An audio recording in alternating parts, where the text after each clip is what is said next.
and the theorem is called 6.8.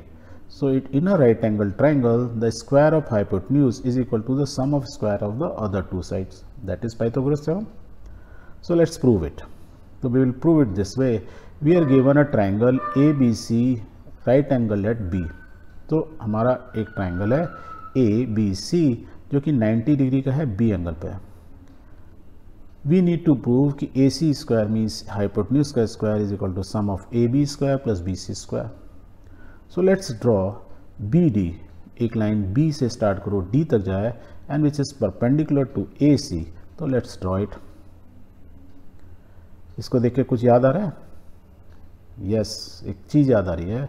We can say कि triangle ADB means ये वाला triangle, yellow वाला triangle जो बना is similar to triangle ABC by which theorem? By 6.7 theorem. ये अभी हमने पढ़ा था प्रीवियस थ्योरम में कि कोई भी लाइन राइट एंगल ट्राइंगल में, दोबारा रिपीट कर रहा हूँ कि राइट एंगल ट्राइंगल में जहाँ पे 90 डिग्री का एंगल है उस वर्टेक्स से opposite side that means hypotenuse पे एक लाइन ड्रॉ करूँ और वो लाइन हाइपोटेन्यूज को जहाँ टच करे it makes an angle of 90 degree, right angle बनाए.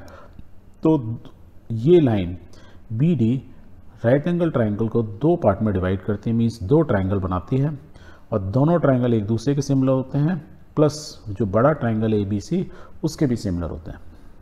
And if that is the case तो इससे हम क्या बोल सकते हैं कि करस्पॉन्डिंग साइड की जो रेशो होगी वो क्या होगी? सेम होगी. So let's find the corresponding sides. तो it is AD upon AB.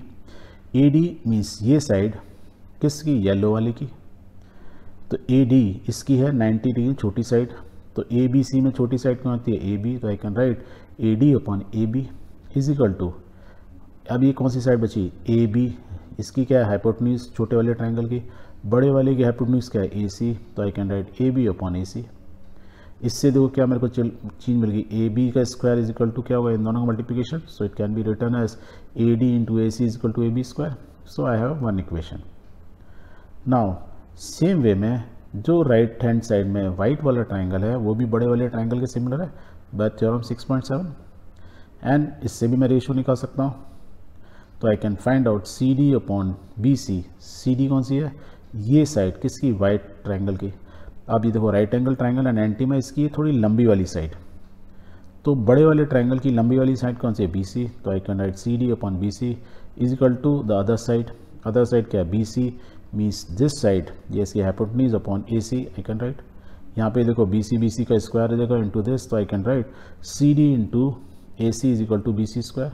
So we have now what? We have two equations, number 1 and number 2. इन दोनों से हमको क्या मिलेगा? इन दोनों को क्या करूँ? ऐड कर दूँ, क्योंकि ये AB स्क्वायर क्या है? ये है. BC स्क्वायर क्या है? ये है. तो मेरे को मिल गया. और इन दोनों का ये जो चीज़ मिलेगी उससे भी मेरे को क्या निकालना है? वो AC स्क्वायर के बराबर होना चाहिए. So let's add. So by adding equation 1 and 2 what we get is AD plus AC plus CD plus AC. ये वाले से CD plus AC is equal to AB square plus BC square. तो ये तो मेरा राइट हैंड साइड पाइथागोरस का आ गया. अब मुझे बस ये लेफ्ट हैंड वाइड को सॉल्व करना है.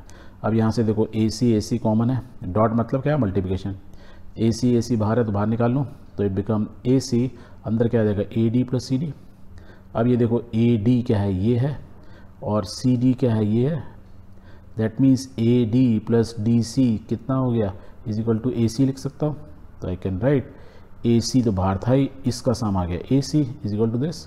और AC क्या होगा? It can be written as AC square is equal to AB square plus BC square. And this is what we need to prove and this is what is called Pythagoras theorem. तो इस तरीके से उन्होंने Pythagoras theorem prove की होगी.